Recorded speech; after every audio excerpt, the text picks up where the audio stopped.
recently I've been quite fascinated with these hexagons that you can do with a video that was put up by Goodnight Kisses Kristen.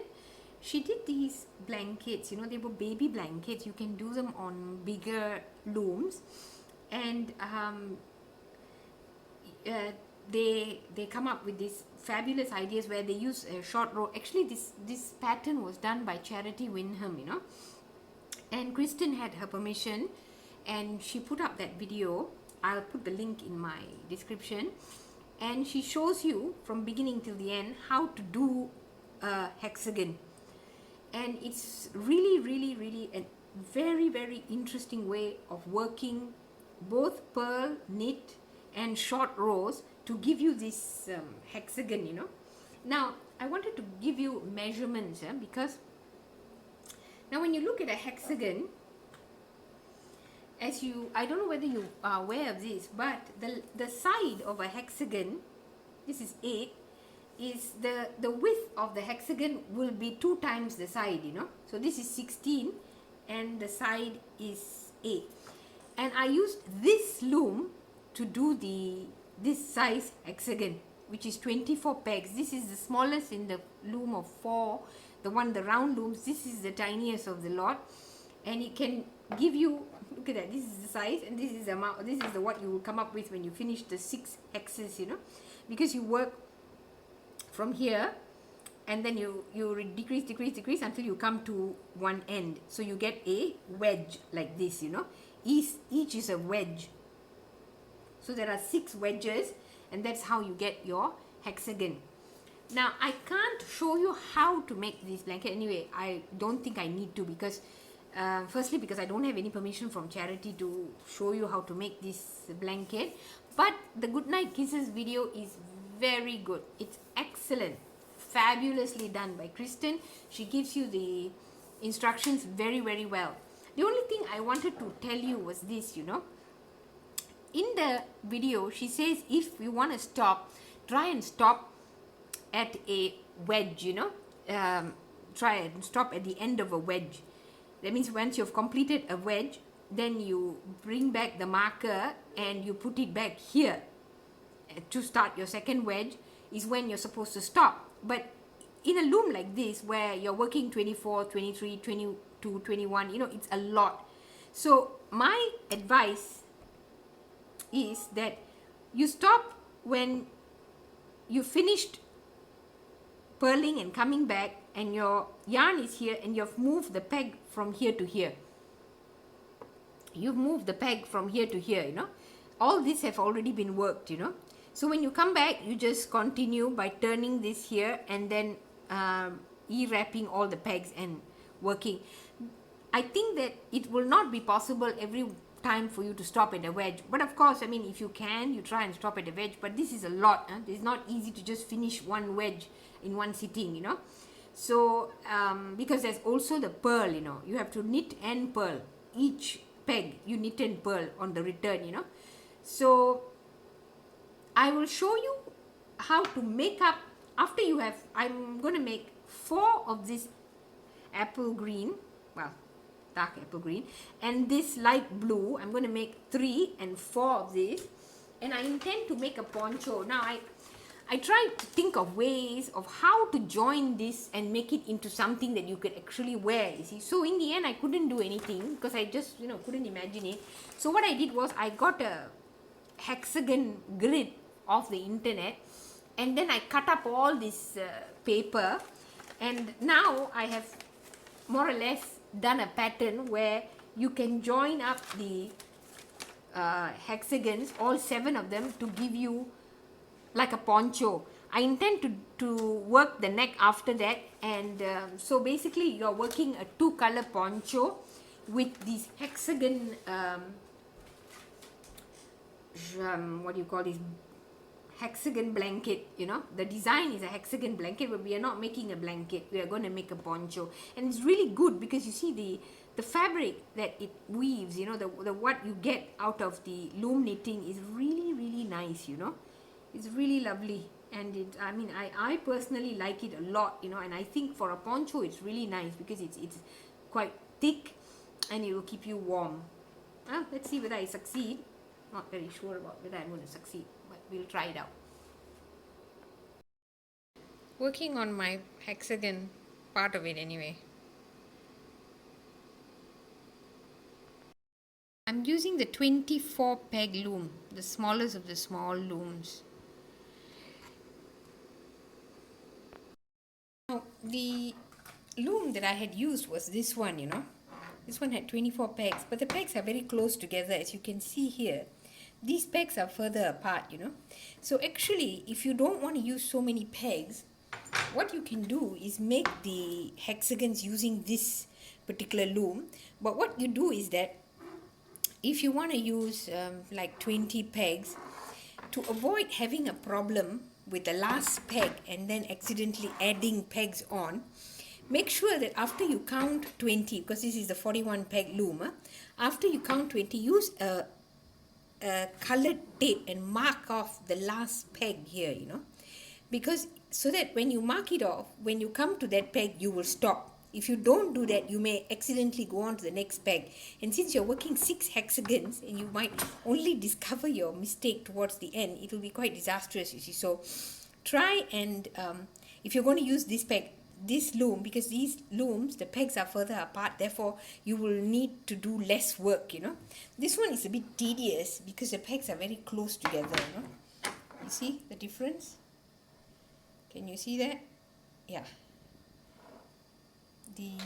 The other peg, the green pegs are closer together, you know.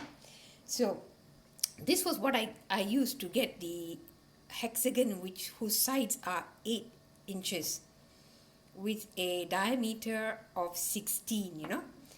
So if you don't want to use this, you can do it with this. Okay, now I've done the 4 of the apple green and 3 of the light blue hexagons, you know, as you can see here. Now of course, you know, when you join them, you have to follow this pattern, okay. Now this will be the central, whatever is your 3-piece one, you put one of those colors here. So mine will be the light blue one here, and here will be a green, this will be a light blue, this will be a light blue, this will be a green, this will be a green. Now the back, you join the 2 greens together, this will be the light blue and the light blue, and you use 1 green to join these together. Alright, that's how you join the hexagons. Now each of these hexagons has one side like this, no? So this is the sides that you will have to join. Use markers, stitch markers, you mark one end and one end so that you don't make a mistake when you're joining them. Okay? And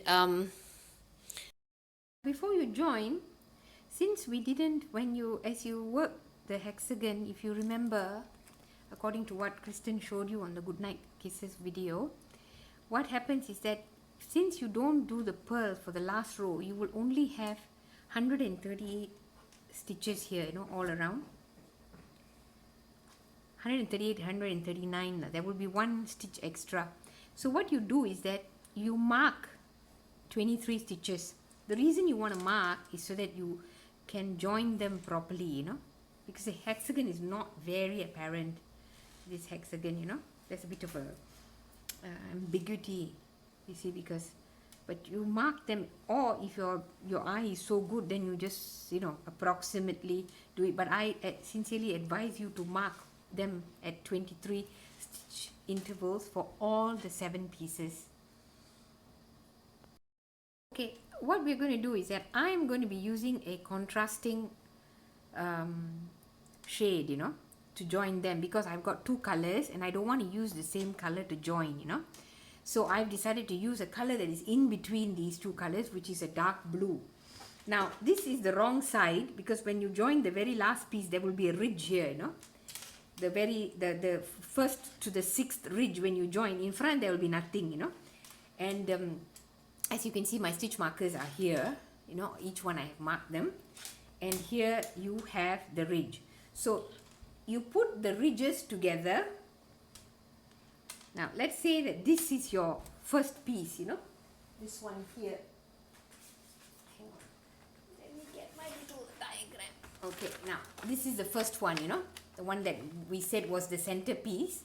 Mine was going to be the blue. You will going to join them here. So what I'm going to do is that I'm going to join the blue one here to this green. The first thing I'm going to join is the blue to the green here.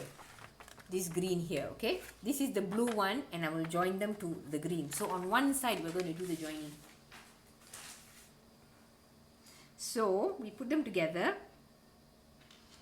Now this is the part where the 6th and the first row were joined, you know. Now I don't want to really use that part, so what I'm going to do is that, okay, let's see whether I can keep this on top, perhaps, or in the center. All right, okay, now this is the side I'm going to be using. All right, now this is the front, this is the back, because the back has got this thing here, you know. Now back sides together, and we pick 2 of the markers, put the markers together. All right, make sure their wrong sides are together, right sides up. Okay, now this one is a 6mm crochet hook or knitting needle gauge, you know, for the thread, and I'm using a 6mm crochet hook. Now we're going to join them using single crochet. Now you can either do it this way, yeah?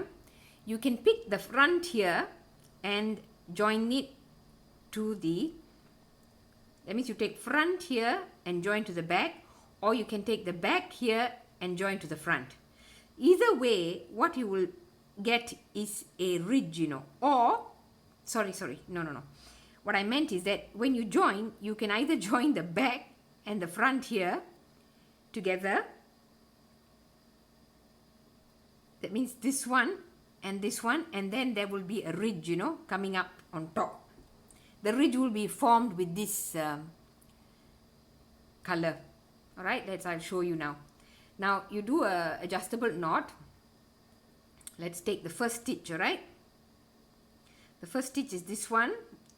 Its corresponding is the back one here, join to this one here. All right,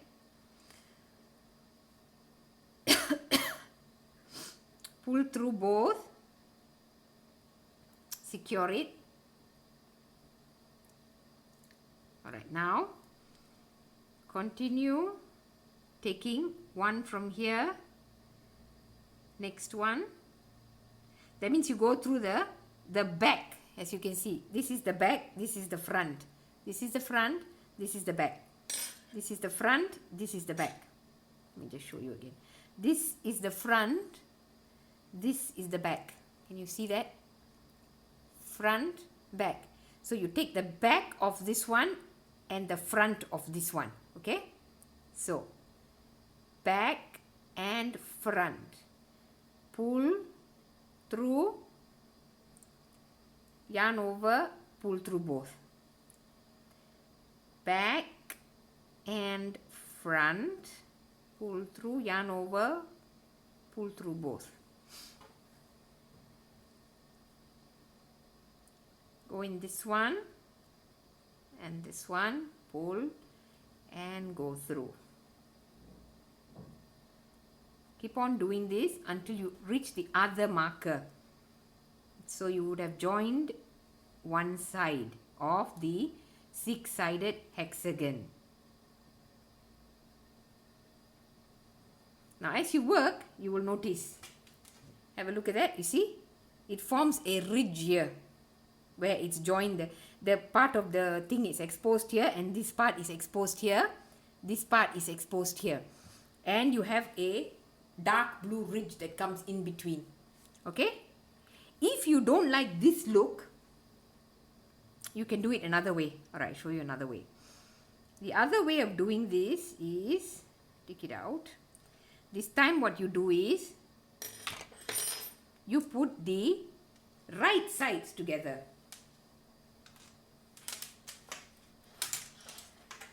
So the wrong side will face up you put the right sides together like this. This is the right side. Every time look for this ridge here. This ridge here. This is the wrong side. So wrong side facing up. This again, the ridge is here facing up. So right sides together. Work the same way.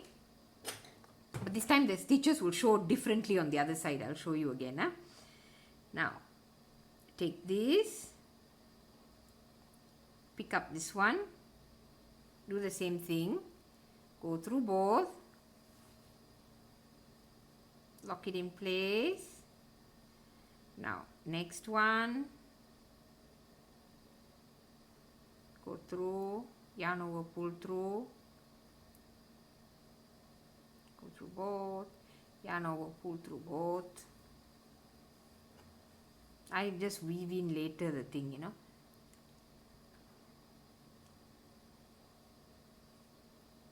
Again, you're still taking the back and then the front here, you know. You're still doing that. Back, front.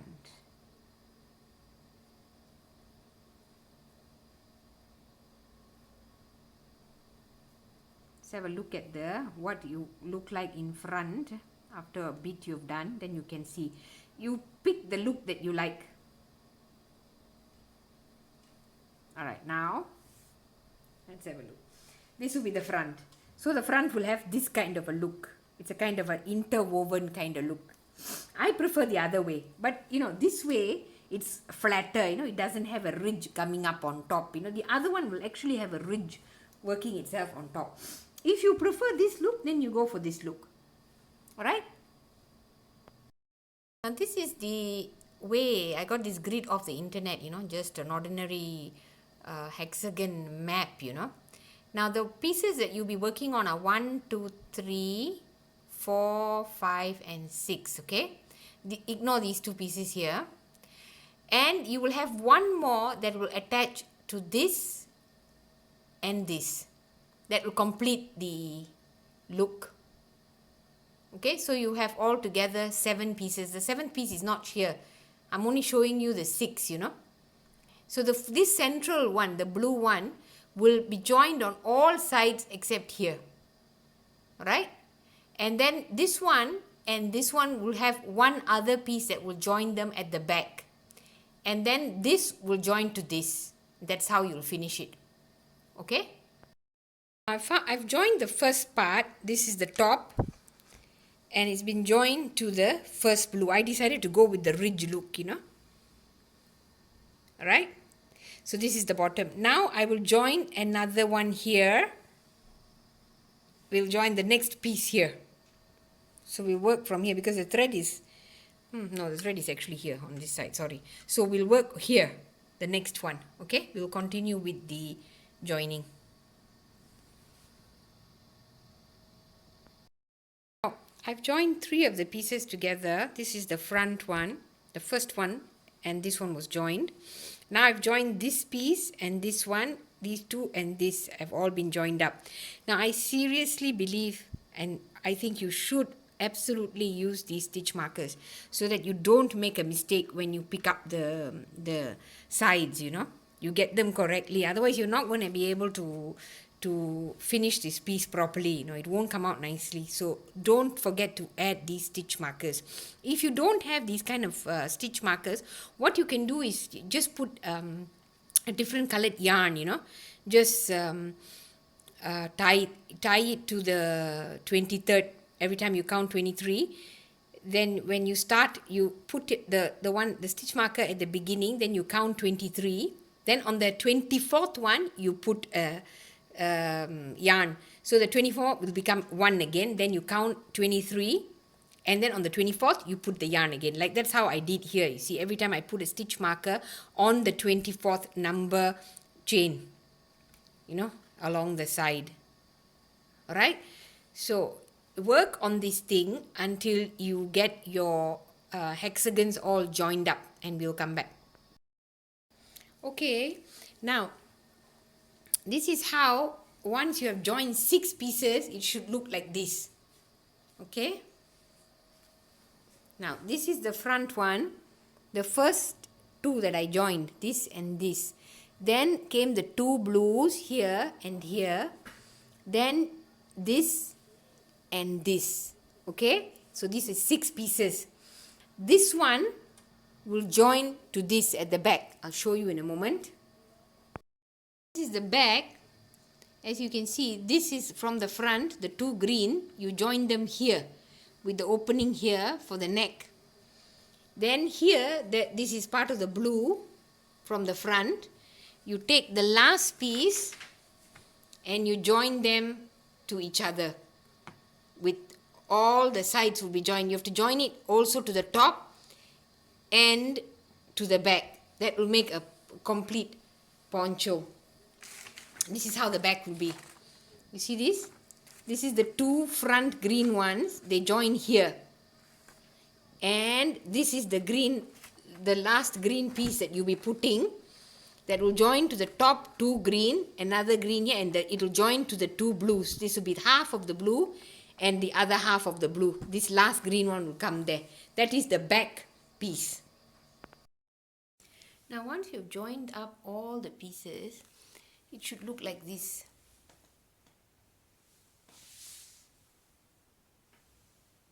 Okay, this is the front.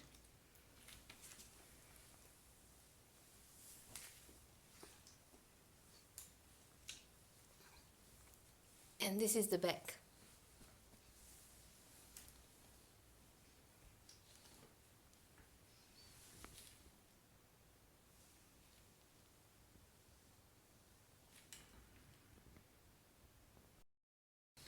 Now here,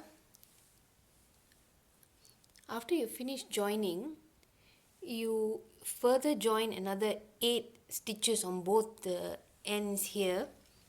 This is the back. And on the front, same thing, you join up another 8 stitches beyond the hexagonal side, because the side actually stops here. You join up some more, another 8 stitches here. 8 stitches you join up and another 8 stitches here. So you have a neckline and you put this back on the 41 peg loom. That is the largest round loom that you have. Now this is the 41 peg loom.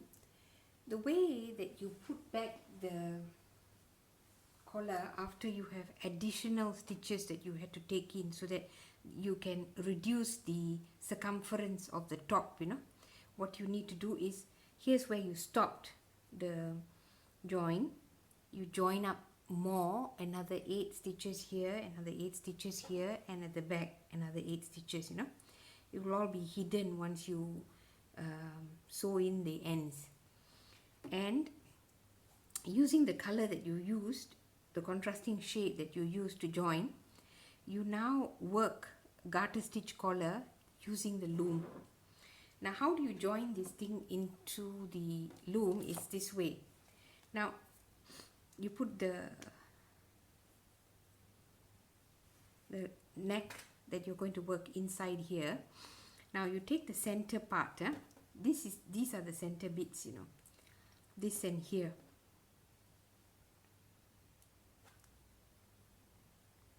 These are all the further ones.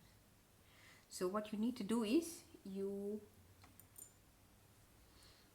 make sure that the right side is up, because the right side has to come out, the collar has to come out by the right side.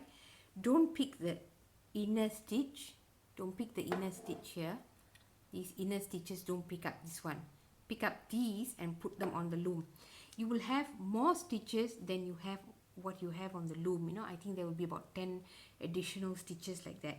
You have to pick up only 41, so some of the stitches won't be able to be put onto the loom, So you have to miss some of the stitches so that they fit onto the loom. So the idea is, you look for where the marker is. I've always put this because the stitches tend to get caught onto the marker. So this will be one end and this will be here. So what you need to do is,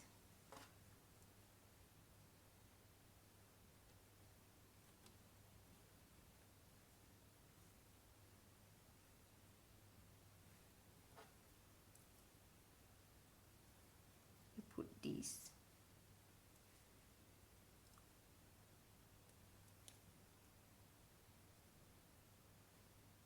This one here, diagonally across, you put that one there, you can put another one there. Okay, you do that. Then across here you take the center of this, 1 2 3 4 5 6. So 1 2 3, 1 2 3, these 2 stitches you put them on here. Okay, then you take the other corners. You see, you try to work them around 4 corners. So you divide the center here and put them, you count the number of stitches that you have here, divide it into the center and put it onto this. So you have 4 corners, you know, like north, east, south and west. So you can evenly distribute the stitches, although you have more stitches around the neck than you have pegs on the loom. So here there is 1 2 3 4 5 6 7 8 9 10 11 12 13 14 15 16 17 18 19 20 21 22 23 24 25 20 16 17 18 19 30 31. So 15 stitches, you count 15 stitches, 1 2 3 4 5 6 7 8 9 10 11 12 13 14 15. 1 2 3 4 5 6 7 8 9 10 11. 1 2 3 4 5 6 7 8 9. No, this is the center part. Okay, so you put this one here. Same thing here, you count 15 stitches, 1 2 3 4 5 6 7 8 9 10 11 12 13 14 15. 1 2 3 4 5 6 7 8 9 10. Okay, now this way, basically your goal is to evenly distribute the stitches in between, you know. So when you find that you have more stitches, you put 2 onto the same peg like I did here and here.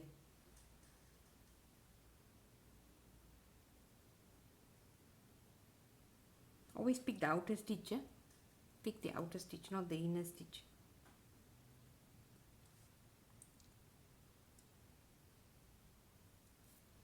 Too many stitches here.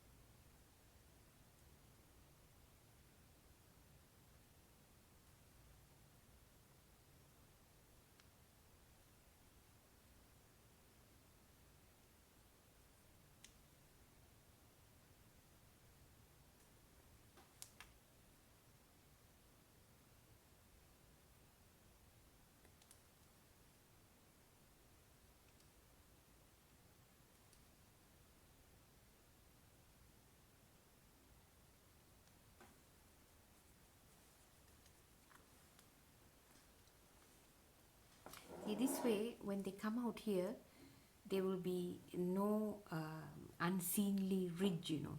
The ridge will be in the inner part of the poncho, so the outer part will look fine, you know. And we are going to work garter stitch. That means you knit 1 row and then you come back and purl, knit and purl, so that they match these stitches here, you see, the neck.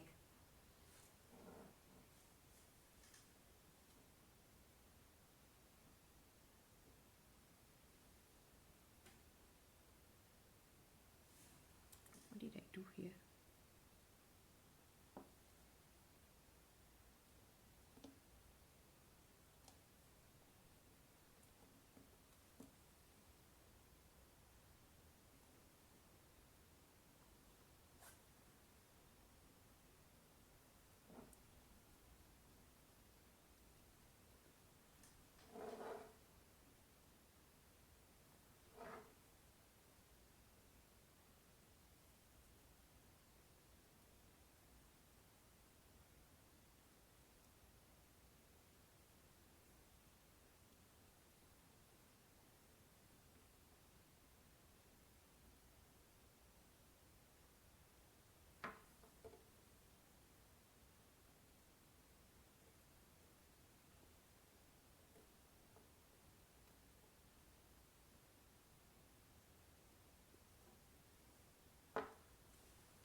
you will have to use your discretion on how much, which are the parts that you're going to double up here. You see, I've doubled up here. You know, wherever you need to double up, you'd have to double up. You don't have really have a choice.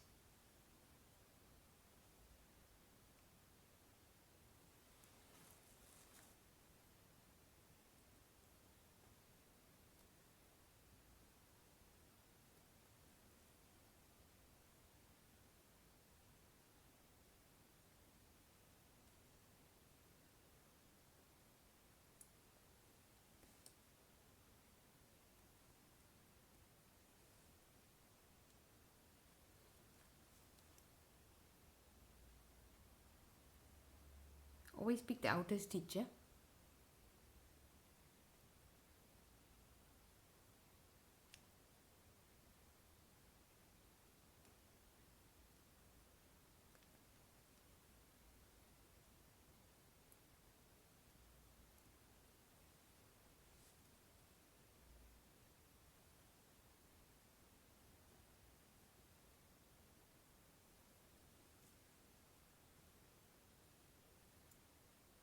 I think I made a mistake here.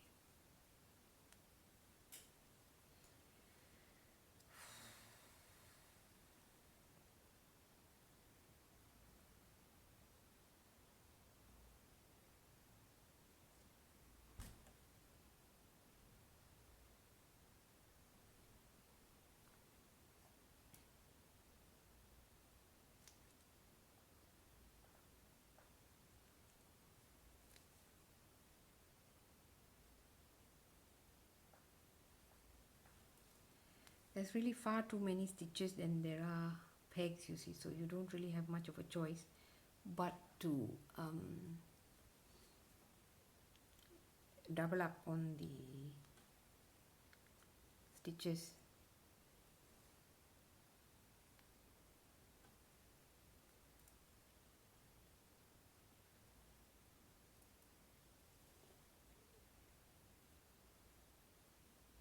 Anyway, if you find that you've gotten too few stitches here, then you reassess your placing of the stitches and come back and count and try and get them to all be evenly spaced out, and where you double up you try and space it out evenly. Now I've put the stitches on top here. I've tried my level best to get them evenly distributed around, you know. That is very important, but it will be a rather long collar, you see, so you don't really have to worry about the parts where you have doubled up on the stitches, because it will be covered by the collar. The collar will be a floppy, quite a big collar that will come down. If you think that you don't want to use the contrasting shade, you can use one of the two colors that you use, you know, but if you're going to make this all in one color, then you can do it all in one color. That's entirely up to you. You've evenly distributed the stitches onto the loom. Now you need to work the first row. You make an adjustable knot, start anywhere you want, and put the knot there, tighten it. And the first row we'll just E-wrap and work on it. Then you come back the next row, you do a purl, okay? First row you just E-wrap.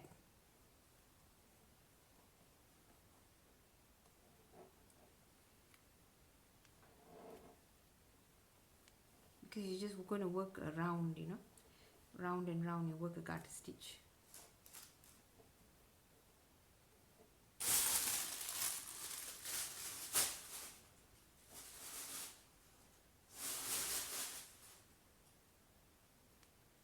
So you just E-wrap around the whole peg, sorry, all the pegs.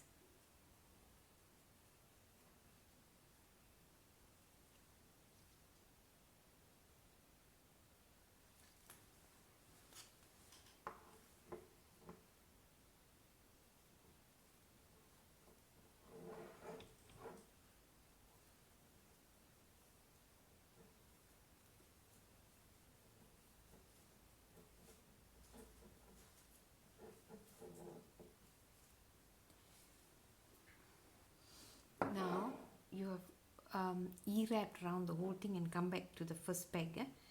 This is your first peg. Now you just knit over each of the stitches that you have placed onto the loom. Now where there are 2 stitches, you lift both the 2 stitches and put it over the new yarn that you have put. Okay.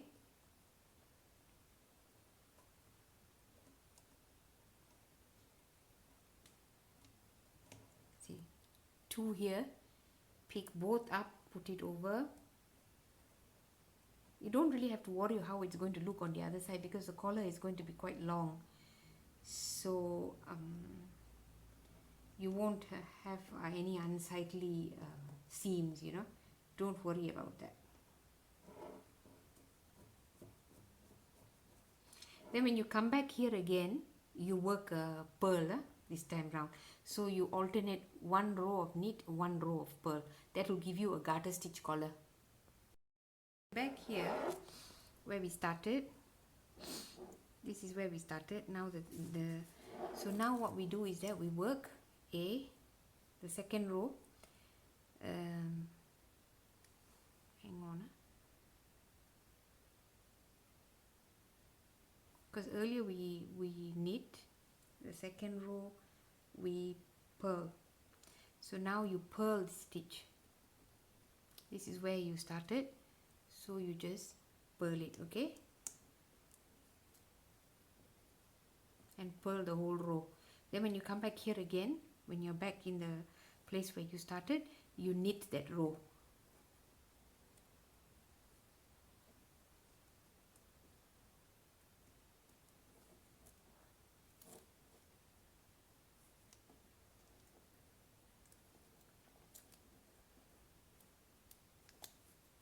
Okay, continue doing a purl row all round, and then when you come back to the beginning again, you do a knit the next round, and then you work about let's see, about 10 inches, and then you will have a collar, a floppy collar. Okay, I've done a few rows, just wanted to show you. Now maybe 8 inches is too much lah. I think you just need to flop a bit, and just to cover where you have joined, maybe 5 inches should be enough already lah. You know, I mean, that's up to you. But what I wanted to tell you was the beginning row where you started,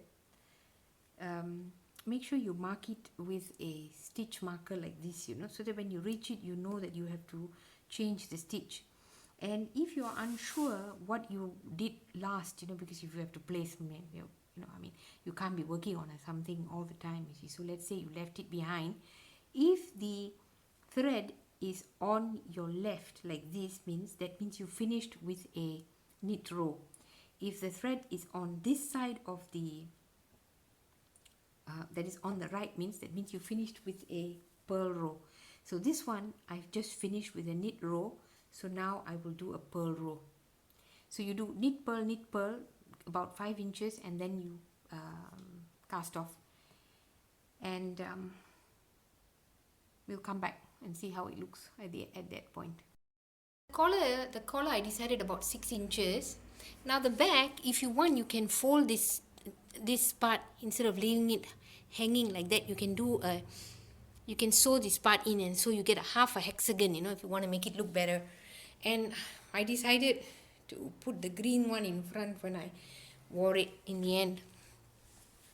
See, so that's what I decided to do in the end. Well, I hope this thing works for you guys. Maybe you can come up with a better idea than I did, I know, in the end, of joining it. Initially, I had taken this to be the front, you know, with having the blue here, but then I changed my mind and put this as the front, you know. And this part here, I have folded it in and made it shorter because it looked too long at the back once I'd done that, you know. So it's up to you how you want to do it, but in the end I decided to take apart the back piece, the hexagon, and make it into a half, so that it overall the look seemed better that way.